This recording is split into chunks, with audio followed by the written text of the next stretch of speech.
예, 안녕하십니까. 소음박사TV입니다. 오늘은 지난 시간에 이어서 층간소음 저감용 매트 설치가 실패하는 이유에 대해서 몇 가지 말씀을 드리겠습니다.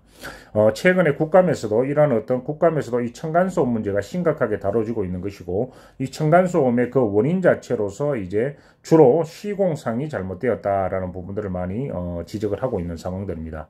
맞습니다. 기본적으로는 시공이 튼튼하게 되어야 된다라는 것이고, 현재 그래서 슬라브 두께가 210mm 이상으로 이렇게 증가를 해서 두껍게 하고 있는 반면에, 이 부분 자체 다 시공이 끝난 다음에도 뭐냐면은 이 층간소음의 민원 자체는 현재 2배 이상 증가된 상황이다. 이 민원 자체를 줄이기 위한 일환으로서 이제 우리가 하는 것이 층간소음 저감용 매트를 설치하게 되는 것인데, 과연 이 매트 자체가 왜 실패하는 것인가라는 부분 자체를 가면서 한번 여러분들하고 살펴보겠습니다. 현재 시중에서 팔고 있는 매트의 종류로는 크게 네 가지로 볼 수가 있습니다. 롤형, 단형, 퍼즐형, 일체형이다라는 부분들로 나눠져 있습니다.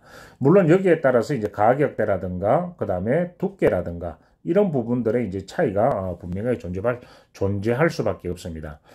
만약에 여러분들이 매트를 구입하시게 된다면은 가능하면은 두꺼운 매트를 설치하는 것이 좋은 것이고, 일단 기본적인 부분에서는 두께 자체가 굉장히 중요하다라고 보셔야 됩니다. 두께 자체는 통상적으로 효과를 보시려면은 5cm 이상에 해당되는 어떤 매트를 구입을 하는 것이 가장 좋습니다. 자, 그런데 여기서 더 중요한 것은 뭐냐면은 지난 시간에도 말씀드렸듯이 과연 민원인, 그러니까 우리 집 아래층에 사람이 있다면, 아래층에 민원인이 있다면 이 아래층 민원인의 피해 기간이 얼마 정도 되었느냐라는 것을 산정하는 것이 더 중요하다라는 겁니다. 자, 만약에 아래층의 민원이 피해 기간 자체가 6개월 이내다 그러면 여러분 분명하게 6개월 이내일 경우에는 두께 5cm를 분명하게 설치를 하는 것이 중요하고, 자, 그런데 이 피해 기간 자체가 1년 이상이 넘어갔다, 1년 이상이 증가가 되었다라는 경우에는 매트 자체의 두께라는 부분 자체는 그렇게 중요하지가 않다라는 겁니다. 자, 어떠한 종류를 설치하시든지 간에 두께라는 어떠한 종류고 두께에 상관없이 없냐면 반드시 설치 방법이 중요하다. 여기서 가장 중요한 것은 뭐냐면 설치를 어떠한 형태로 가져갈 것인가라는 부분이 가장 중요하다라는 겁니다.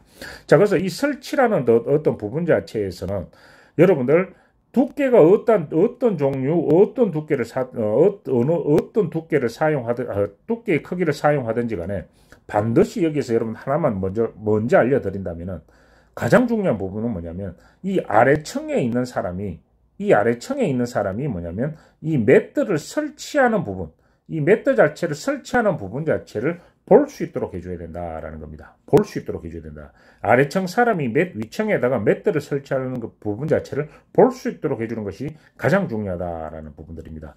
그리고 두 번째 한다면 뭐냐면 이 매트를 설치한 다음에 이 매트 부분 자체를 설치하고 위층에서 사람이 움직이게 하고 위층과 아래층이 동시에 아래층에서 매트를 깐 상태와 매트를 깔지 않는 상태에서의 어떤 테스트를 해서 그 소리의 정도를 같이 한번 들어보는 것이 중요하다라는 부분들입니다. 자, 이러한 두 가지 과정을 거친다면은 아마 여러분들한테 지금 현재 겪고 있는 극한 상황, 살인 충동이라든가 폭행이라든가 이런 어떤 충동이 발생되는 이 부분 자체를 분명하게 극한 상황, 살인 충동이라든가 폭행이라든가 이런 어떤 충동이 발생되는 이 부분 자체를 분명하게 사라지게 할 수 있고, 그 다음에 민원에 대한 저감 자체도 아마 여러분들 60% 이상을 아마 만족도를 높일 수가 있을 것이다 라는 부분들입니다. 자, 이런 부분들을 우리가 가면서 한번 살펴보겠습니다.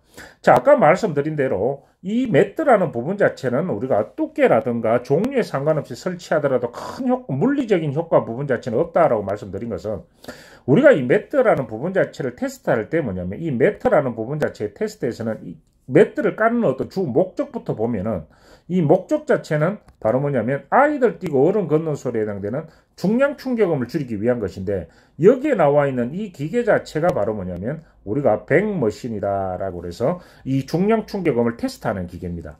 그리고 이 바퀴 밑에다가 우리가 아까 본 매트 부분을 깔고 난 다음에 테스트를 했을 때 물리적인 수치, 이 물리적 수치라는 부분 자체는 거의 동일하다라는 거죠. 두께라든가 그 다음에 가격이라든가 종류라든가 이런 게 상관없이 거의 동일하게 나온다라는 부분들이죠. 자, 그러면 매트를 깔아도 말 그대로 소용이 없지 않느냐라는 부분들인데, 맞습니다, 여러분.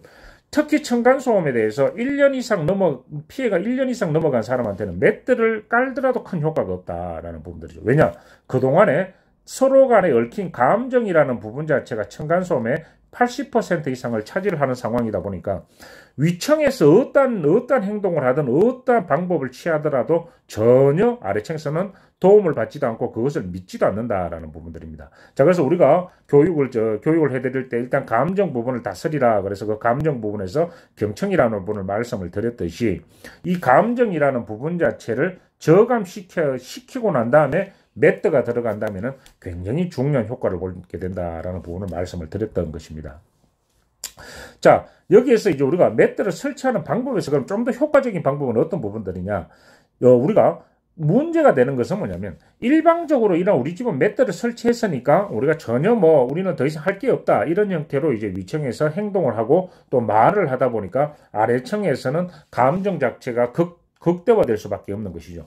실질적으로 여러분 매트를 깔더라도 최대 효과가 25%밖에 나질 않는다. 그러면 결국은 반대로 이야기한다면 75%는 소리가 그대로 내려간다라는 것이죠. 그래서 이 부분 자체를 우리가 생각을 한다면 매트를 깔았다고 모든 것이 다 용서가 되는 것은 아니다. 모든 것이 다 끝나버리는 것이 아니다라는 것이죠.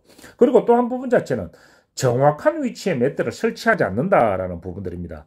매트를 깔긴 까는 것인데 정확한 어느 부위에 설치하지 않는다. 자, 이런 부분들은 왜 그러냐면 아래층과의 대화가 되지 않기 때문에 그렇다라는 것이죠. 그래서 그렇다고 안방에 깔 수 없지 않느냐. 그래서 또 작은 방에 깔 수 없지 않느냐. 부엌에 깔 수 없지 않느냐. 맞습니다. 그래서 대부분 그냥 편리한 거실에다가 깔게 되는 것인데 어떤 상황에 따라서 거실에서 가장 소리가 많이 발생될 수도 있지만은 안방이라든가 부엌이라든가 작은 방이라든가 이런 방에서 또는 부엌에서 소리가 더 전폭이 되어 아래층에 들리는 경우들도 있다라는 것이죠. 그래서 이 정확한 위치를 설정하고 난 다음에 까는 것이 중요한 것인데 아까 말씀드린 대로 두께가 두껍고 그 다음에 종류 이런 부분들은 물리적 수치하고는 상관이 없고 이 부분 자체 두께라든가 이 가격 그 다음에 종류보다 더 중요한 것은 여기 나와 있듯이 바로 반대로 생각한다면은 아래층에 알리는 것이 중요한 것이고 정확하게 설치하는 것이 중요하다라는 부분들입니다. 이 두 가지를 여러분들이 이해하시고 이 부분들을 접근을 하신다면은